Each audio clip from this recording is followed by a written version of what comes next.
Meus amigos, como vão lá? Boa noite. Nós continuamos estudando a vida intelectual. Nós já falamos da atividade voluntária, da natureza da vontade, analisamos o ato voluntário em suas fases, e em seguida a isso falamos sobre as patologias, ou seja, sobre as doenças da vontade. E fizemos um resumo sobre a abulia dos impulsivos, a abulia dos intelectuais, a abulia dos veleidosos, a abulia dos fracos, dos obsedados. Falamos um pouco sobre a obstinação e hoje falaremos um pouco sobre a educação da vontade. O moralista disse muito bem que ciência sem consciência não é mais do que ruína da alma. E Jacques Bossuet escreve: ai da ciência que não caminha para o amor. Então, o que dá ao homem o seu mais alto valor e sua verdadeira dignidade não é a importância de seu saber. A ciência vale apenas pelo emprego que dela se faz. O que faz o homem é a retidão de sua vontade e sua submissão aos princípios do dever. A formação da vontade é um dos fins essenciais da educação. E esta formação pode ser praticada direta ou indiretamente.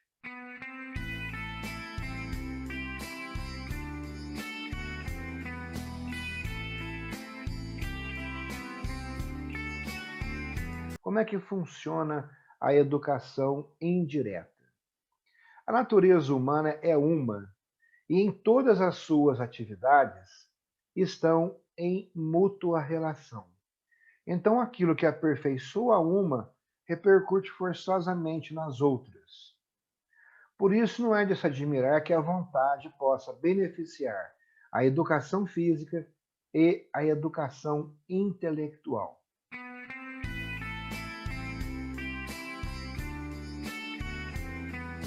A educação física, aqui a gente coloca todas as atividades, trabalho, corpo, podem ser de grande auxílio. O senso comum o reconhece ao se dizer, como antigamente, que o homem de vontade tem nervo.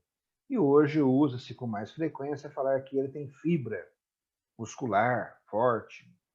É que os exercícios físicos exigem concentração de energia e contribuem eficazmente para dar essas qualidades de resistência, de força, de sangue frio, de coragem, de ousadia, que são outras tantas manifestações da vontade.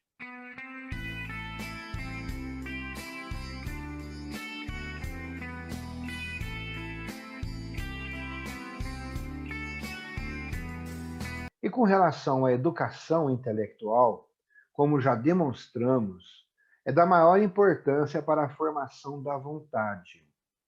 A decisão, que é por excelência o ato de vontade, exige clareza e presteza no pensamento. E a ação será sempre tanto mais energicamente perseguida, quanto melhor tenha sido preparada por uma reta razão e um juízo seguro.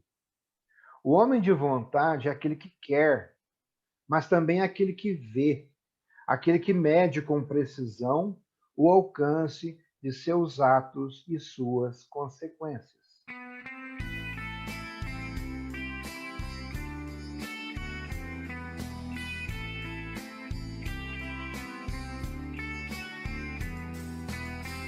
Por outro lado, as convicções intelectuais profundas produzem normalmente vontades fortes.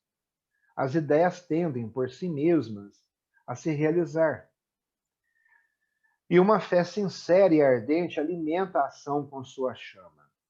Na origem de tudo o que se faz de grande e de belo, há sempre poderosas paixões intelectuais. E Pascal tem razão em dizer que nada de grande se faz sem paixão.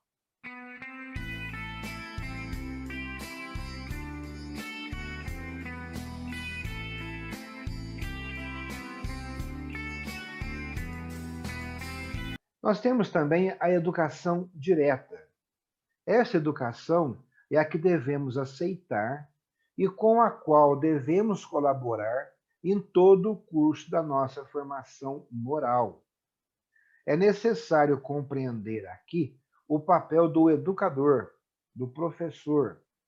Este esforça-se para não incorrer em dois excessos: ceder aos caprichos daquele a quem procura dar uma formação e reclamar uma obediência passiva.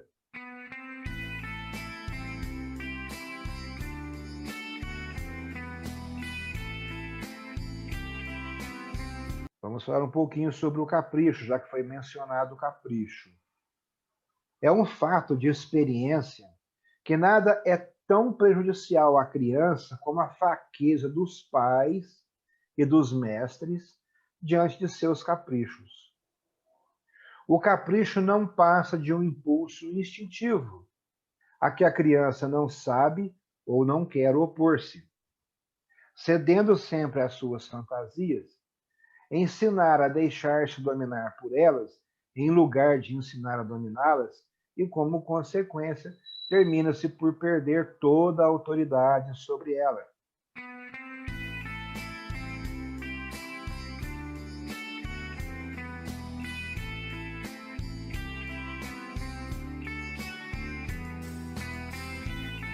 Mas o capricho não é apenas privativo da criança, é de todas as idades e é sinal de uma vontade frágil.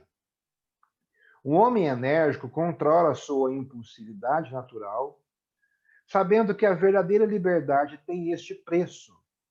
Pode-se, sob as aparências de um homem livre, não ser senão joguete do determinismo interior das imagens.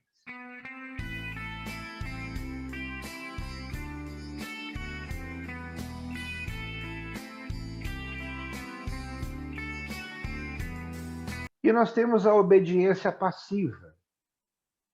Nesse caso, por outro lado, está longe de ser um ideal a exigir, nem a impor-se a si mesmo, salvo em certos casos patológicos.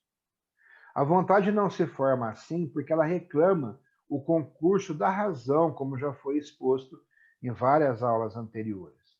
Ela é essencialmente uma atividade racional e não se quer verdadeiramente senão aquilo que se conhece ou se compreende bem.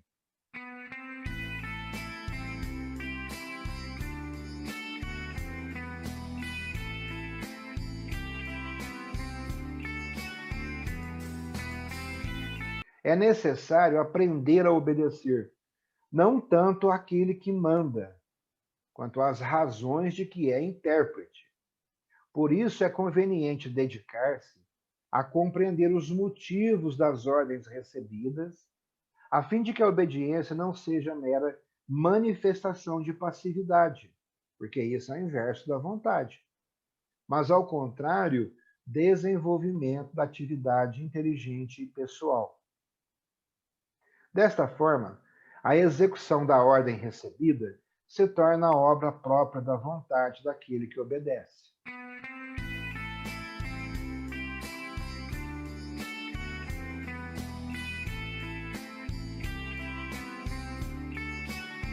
O hábito da vontade pode ser útil, atenção a isso, pode ser útil por vezes impor-se a si mesmo atos ou tarefas difíceis, a fim de dobrar e fortalecer a vontade, pois ela é suscetível de hábito, como as outras faculdades, e adquire pelo exercício facilidade e vigor.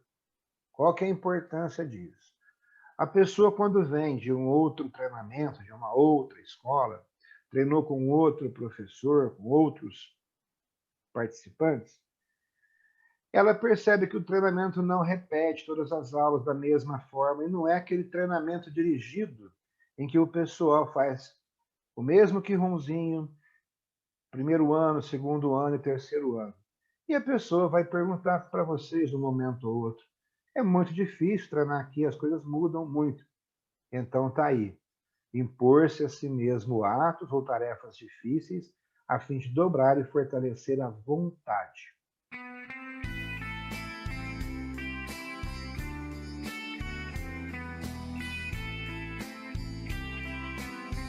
E aí entraremos num outro assunto que a gente já está há tempos esbarrando nele, e é muito importante também ter uma ideia clara, que é a liberdade. A vontade, como já foi dito várias vezes, tende necessariamente para o bem. Mas o bem é múltiplo e compreende graus muito numerosos. Por isso, entre esses bens de valor desigual, devemos escolher. E escolher é ser livre.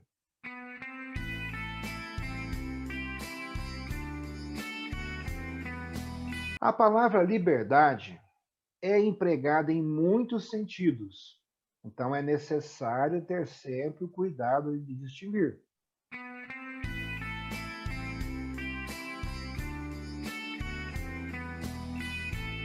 Em geral, ser livre significa poder fazer ou não fazer uma coisa.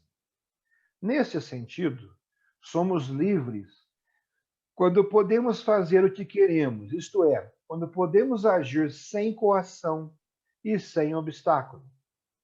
Deste ponto de vista, haverá tantas liberdades quantas formas de atividade.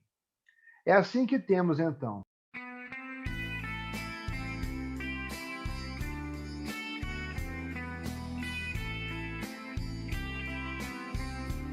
primeiro, a liberdade física.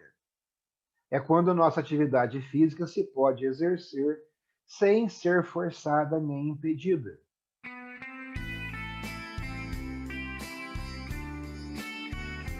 Temos a liberdade civil, quando as leis da sociedade garantem nossa liberdade de ação em certas condições determinadas pela necessidade da ordem social.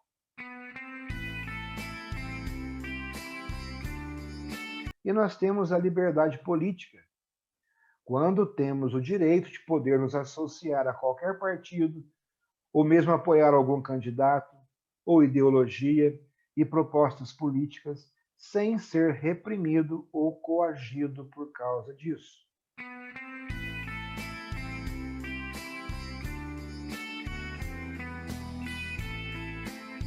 Atenção, então. Estes diferentes tipos de liberdade são apenas liberdades exteriores. A liberdade que está aqui em questão é outra coisa. Não é a liberdade do poder fazer como as precedentes, mas a liberdade do querer. E nós a designamos muitas vezes pelo nome de livre-arbítrio. Isto é o livre-arbítrio.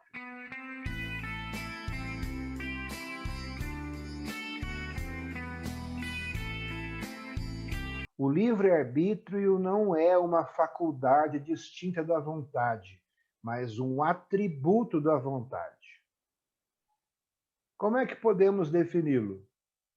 O poder que possui a vontade de se determinar a si mesma e por si mesma a agir ou a não agir, sem ser a isto coagida por nenhuma força, nem exterior e nem interior.